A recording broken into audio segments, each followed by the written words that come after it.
Hello, my dark darlings. I'm Markeia, and this is the Something Scary podcast. To our veteran listeners and those sheltering in the dark with us for the first time, welcome. Alone, together. That's what the hashtag says. Would it be a comfort to you if I told you that you are rarely, if ever, completely alone? Between your guides, your ancestors, your recently passed family members, and depending on what your life journey is, your demons, your angels, you are rarely, if ever, alone. I also want to take this time to thank all of you that have sent me such inspiring messages on Instagram and on Twitter. I hear you, and I appreciate it. We're all going through trying times, and oh, these times are trying us. As we go about our daily lives, we've been trained to think that the material world that we see is all that exists. But that's just not true. And it's foolish to continue to believe so even when the shadows surround us. When we hear mysterious noises and feel as if we're being followed, but no one is there. First, we are never alone. Next, we get lost on a chilling walk in the woods. After that, frightful spirits in poetic verse. And finally, there's danger in the mines and coal dust and anonymous creepypasta. I receive hundreds of creepy story submissions every single week. As always, the first story you hear is one that we've chosen to animate and post over at youtube.com/snarled. Then I read a few more stories for the podcast. If you have a tale you're dying to share, send me an email at somethingscary@snarled.com. And if you'd like to support the show and receive bonus content, consider joining our Patreon. Our patrons play a huge role in keeping the show running every single week. For more information on how you can help the show and also be a part of it, visit patreon.com/snarled. So, want to hear something scary?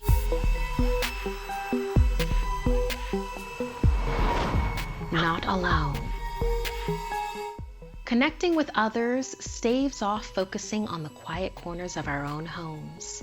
Dance challenges, duets, videos, and more. The biggest fear could be doing your most and flopping. Unfortunately, becoming viral isn't all it's cracked up to be either. The onslaught of phone notifications woke Ari up around 3 a.m. Wondering why their phone was buzzing, Ari blinked at the alerts from the app where they'd uploaded themselves doing the latest dance challenge. The clip was going viral, much to Ari's surprise. Why is my video getting so many shares? Ari wondered, opening the app to see what people were saying. The video played automatically, and Ari laughed, looking at themselves. Oof, I am awkward, they thought. Are people making fun of me? The most liked comment read, 13 seconds had me dead. And other comments had skull reactions and ghost emojis after words like, creepy, when you see it.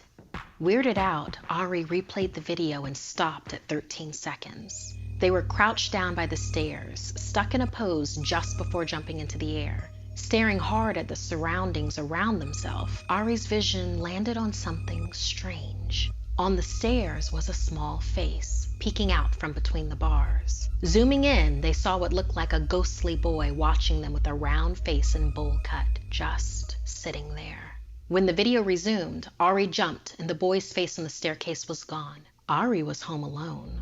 Immediately, Ari put the phone on the bedside table and turned on the bedroom lights. Opening the door, they flipped the hall lights on too. The stairs creaked. It's only the house shifting, Ari said out loud. But just to be sure they were alone, Ari stepped over to the top of the stairs and looked down. Below them, outside the cone of light spilling from above, was darkness. Out of that dark, the boy appeared, crab crawling up the stairs towards Ari. With a scream, Ari ran back to their room. Ari got back in bed and hid under the blanket. They took a deep breath, questioning what they saw. There was a succession of knocks on the door.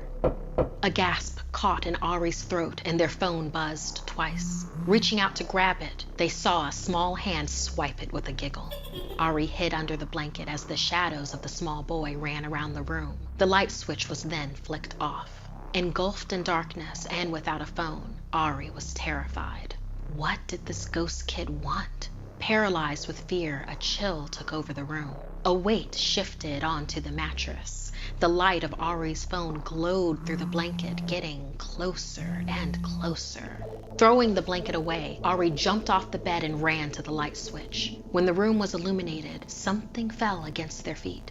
It was Ari's phone. Looking at the screen, Ari noticed it was on the app, recording on selfie mode. And that's when the little boy appeared behind them, hovering over their shoulder. It stretched its jaw in a hollow moan, making Ari shriek and run from the room, a haunting laughter behind them as they ran downstairs. When Ari looked at their phone, the option to upload popped on the screen. Replaying the recorded scare over and over, Ari looked to the stairs and the ghost sat looking on. It dawned on Ari that the ghost boy must have seen that it was noticed in the first video. Noticed for the first time and no longer alone. Is it that you want them to see you? Ari hesitantly asked the ghost boy. The ghost boy nodded, clapping, eager to go again. It was ready to scare more people into watching them both. Ari hit upload. We can do another one tomorrow. Heart still racing, Ari wondered just what the spirit might do if it wasn't appeased. What if the next video didn't get as much attention or go viral like the first? Will the ghost boy turn on them? Yes, more, the spirit ordered as its jaw unhinged in a big ghastly smile. The next night, there was a knock on Ari's door. Ari knocked back and the door opened. It was time for the next video.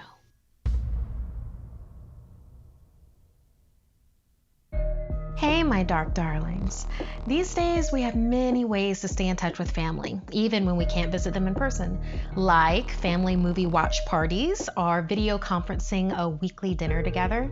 Being able to instantly check in with family is great, but sometimes I want to bond in other meaningful ways.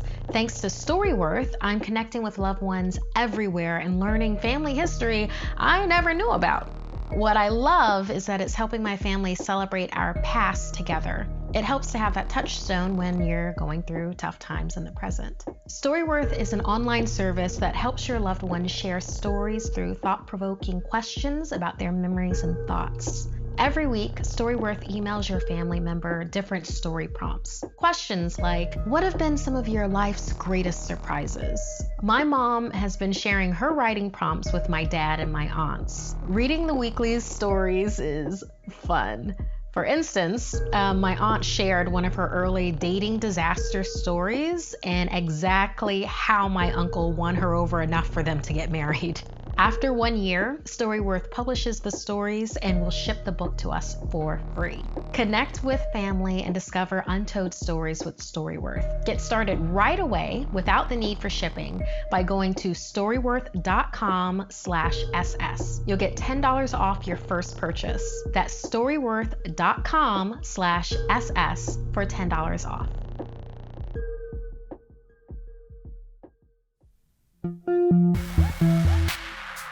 Moving to a small town can be a big change. Trading in cityscapes for the woods, seeing less people and more ghosts. Like in this story inspired by Stormii. The sign on the side of the foggy highway read Whittingham, and peeling letters yellowed and rusted from the humidity. It's small and barely on any maps. Most people don't even know it exists. My family hadn't been settled in the town for long, but we quickly found ourselves in our usual routine. My parents opened up a restaurant, and we lived in the heart of Whittingham. Mom and Dad were happy to move on to a new place, but I missed my friends.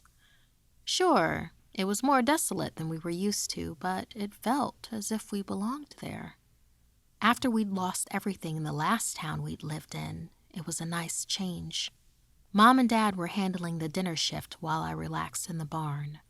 I'd woken up from a dream of the accident that made us have to uproot our lives here. The smell of burning wood woke me, and I went into a panic, remembering the flames surrounding us. I don't know how we got out of there. The fire had devastated the restaurant and destroyed our lives. Frustrated, I left the barn and looked over to the windows where smoke continued to billow out. Dad was probably still figuring out the new fire pit, but the intense smoke gave me a coughing fit. It felt like my lungs were on fire, like on that fateful night. I needed to forget about what happened, so I walked into the woods out back. Creeping all around, the smoke melded into the surrounding fog. It was hard to tell what time of day it was on account of how gray it was in Whittingham. Amongst the trees, everything was desolate, save for myself and the figure of an old man in a finely tailored suit. He tipped his hat to me when I walked by and introduced himself as Timothy Franklin. He asked me if I knew how to get to Sawyer's mansion. Being an easily spooked 12-year-old, I nervously responded that I hadn't been there yet. I knew it was haunted. The old man looked at me unblinkingly with his gaunt face, and I offered to show him where to go. He said he knew the way, but didn't mind the company. Knowing my manners, I knew I ought to, at the very least, walk him to the old, decrepit place nearby. Briskly, I led us through the woods to the bridge closest to the road that led down to Sawyer's mansion. When we got to the cul-de-sac the house rested on, a black cat crossed our path and hissed. The old man crouched down and hissed right back. Skittering, the cat ran away and he laughed. I was thoroughly creeped out by Timothy's spurt of energy. He was awfully spry for an old man. Why do you want to go to Sawyer Mansion? It's been long abandoned, I asked. The old man fixed his collar.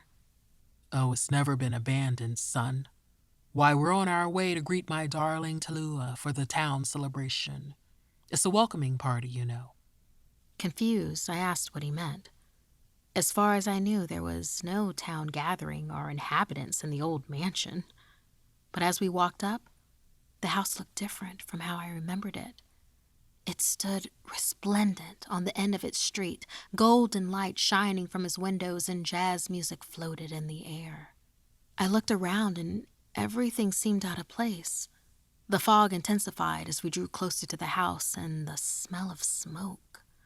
The gate swung open and a processional of people I didn't recognize burst towards us. At the head of it was an older woman in bright pink, twirling a parasol. Everyone seemed unnaturally happy in the gloom. I didn't understand what was happening when I found myself swept up by the crowd as they headed towards the cemetery behind Sawyer Mansion. I should go back to my parents at the restaurant, I stammered.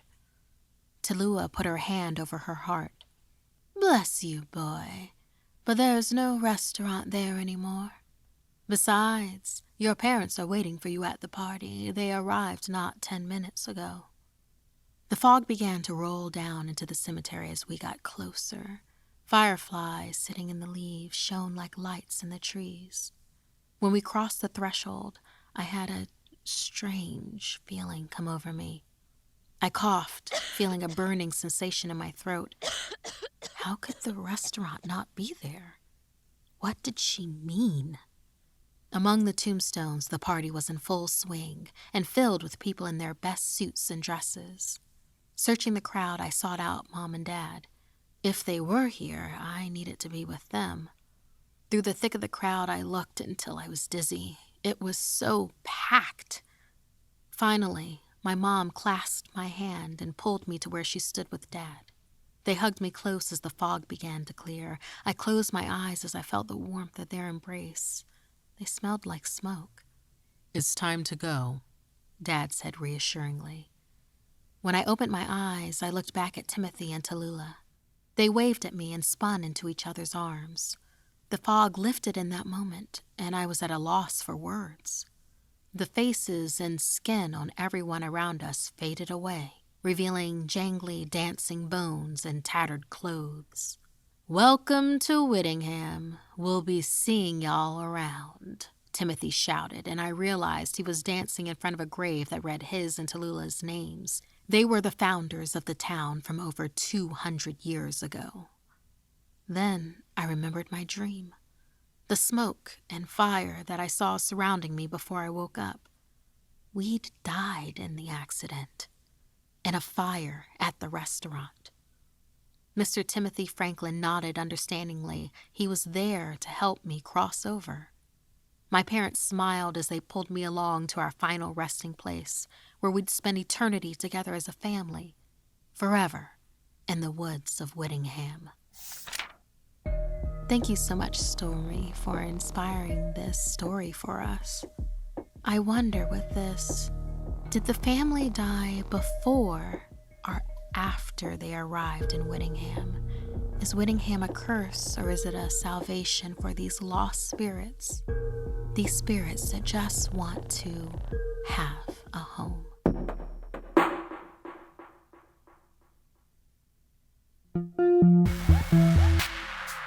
And now, what watches you as you sleep? Like in this poetry contributed by Kryssmass.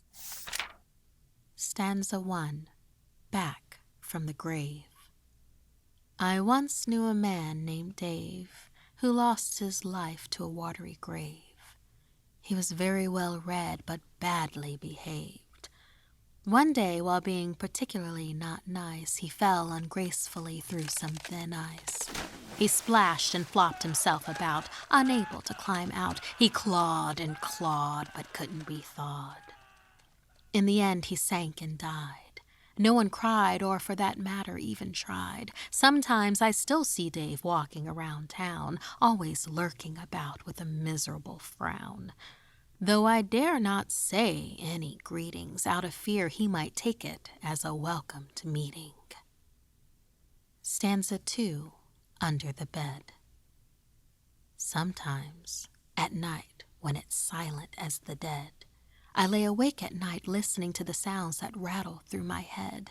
That's when the man decided to come out from under my bed. I watch his long, bone-white fingers and dirty nails slither up from underneath me. I close my eyes tight in the hopes that the ghoul won't see. I pretend to be asleep while he stands near me. For hours, this horrific, disfigured, decaying tower. After some time, he stalks to my parents' room. All the while I'm frozen in terror, awaiting their doom. What he does in there, I never know. But soon as he returns again, my anxiety begins to grow. As he limps back, I can hear his body crack. He bids me farewell, and I wish he'd go to hell. He smiled, showing his greasy black teeth, opened it wider to reveal a battered tongue underneath. All night, he watches me. I wish he'd go away. He doesn't move until the break of day. Thank you so much, Kryssmass, for contributing this verse. I hope that the interactions with this man become better and not worse. For the rest of you that are thinking of submitting poetry or verse, please feel free to send them to us. SomethingScary@snarled.com. We'll make sure to read them first.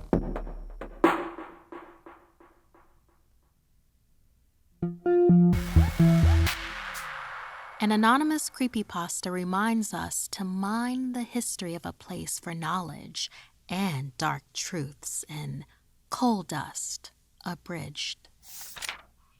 I had recently received a tip-off to investigate a small town in northern England. It was a silent town that hardly manifested on any map. The history of this place was as obscure as itself. The only background information I had received about the location was the construction of the power plant that was finalized in the early 80s. Before then, the town had heavily relied on coal from its coal mines in order to keep residents warm during hard, grueling winters. However, the most striking news that seemed to plague the town were the various reports of missing people and the supposed continued operation of the coal mines despite its shutdown. Accounts of thick black smoke slithering from behind the gray ridges that tore along the horizon from across the fields that surrounded the town. I ventured into this town with the intent to investigate. The majority of my journey was uneventful. Tall grass, gangly trees, and rising hills crossed my vision for hours, until, through random chance, I had somehow wandered onto a path that seemed to be untouched. With a newfound caution, I prepared to turn back, which was when something very odd struck my peripheral vision. It was a splash of color that prominently stood out from the green grass. It was sky blue? I took photos. It was a long-sleeved shirt. The color hadn't been as vibrant as I first thought. The blue was darkened and dull from years of exposure to the elements. Why was this here? The faded trail beckoned me onwards. I discovered more carelessly strewn about clothing, but they did not seem to belong to the same person. It was getting late, and I needed to turn back. I found nothing else and began to return to my starting point. Where was I? I was perplexed as I glanced behind me, only to notice that there was no longer a path. Only tall grass and a line of trees appeared. I began to walk aimlessly, attempting to make my way back. Panic began to swell as the encroaching darkness crept in. I did find something. It wasn't a root. My eyes fell upon dark columns of smoke rising towards the murky heavens. With disbelief, I began to ponder, was it really true? It couldn't be. I began to draw closer to the smoke as they loomed larger in the sky as I gradually made my way towards them. Just a little closer. Not long now. That was when I just noticed the noise that had been hiding amongst the background chorus of chirping birds and rustling autumn leaves. It was a low rumble. My mind immediately jumped to the idea that this was the mines in operation, yet I knew this was impossible. The green terrain withered away into an asphalt-colored landscape. I had reached my destination, the former coal pits. I had the idea of searching one of the mine shafts. Cautiously, I made my way down the side of this crater towards one of the openings. I decided to crawl through a barely noticeable gap. With great effort, I pushed my body through and came out the other side in pitch blackness. Tapping into my resourceful side, I illuminated the place with my camera flash. Raising my camera, I clicked the button, and the bright flash revealed ashen gray walls, supported by wooden beams that had, surprisingly for their age, not been rotted. In fact, they appeared new, as if somebody was still maintaining them. But how could this be possible? Searching the walls with my hands, I clawed my way around the tunnel, clumsily finding my way deeper and deeper. As I got deeper, a smell began to infest the area. Becoming more pungent as I descended, it became so strong that I began to gag heavily. Almost vomiting, I realized that it smelled like something dead. My feet reached a level ground and the descent had abruptly come to an end. Raising my camera once more, I activated the flash. I could have turned back then, and now I dearly wish I did. I had discovered where the missing people went. I saw piles of corpses stacked on top of one another. Their clothes were torn and shredded. They were dragged down here. This was made evident by the scratches and cuts visible on their skin. An incinerator was next to this horrifying sight. Reaching out with reluctant hands, I touched its surface. I immediately leapt backwards as I discovered it was hot. Tears welled up in my eyes and stung as the smell intensified. The smell of rot. The coal dust my fingers made contact with countless times. It wasn't coal dust. Glaring at my shaking hands, I found that they were covered in not coal, but ashes from burnt bodies. There was never any coal. I now knew how the town was kept warm during the winter, and the thought sickened me. The locals were all deceived and given power, meanwhile their own kind burned down here. Now I moved on to the next thought that occupied my mind. it was still in operation. It was too late when I came to this revelation, and blinded by my shock, I had not heard the creeping footsteps behind me. However, I did hear the words that froze the blood in my veins. More fuel for the fire, eh? This week's podcast stories were edited by Markeia McCarty and Sabina Graves. Narration by Markeia McCarty. Audio edited by Fitz Harris. Graphics by Jonny Ashley. Produced by Analise Nelson. Music by Sapphire Sandalo. If you have a story you'd like to submit, send me an email at somethingscary@snarled.com. Don't forget to watch the video version of Something Scary over at youtube.com/snarled. And if you'd like to support the show and everything we do at Snarled, join our Patreon at patreon.com/snarled. Until next time, my dark darlings, sweet dreams.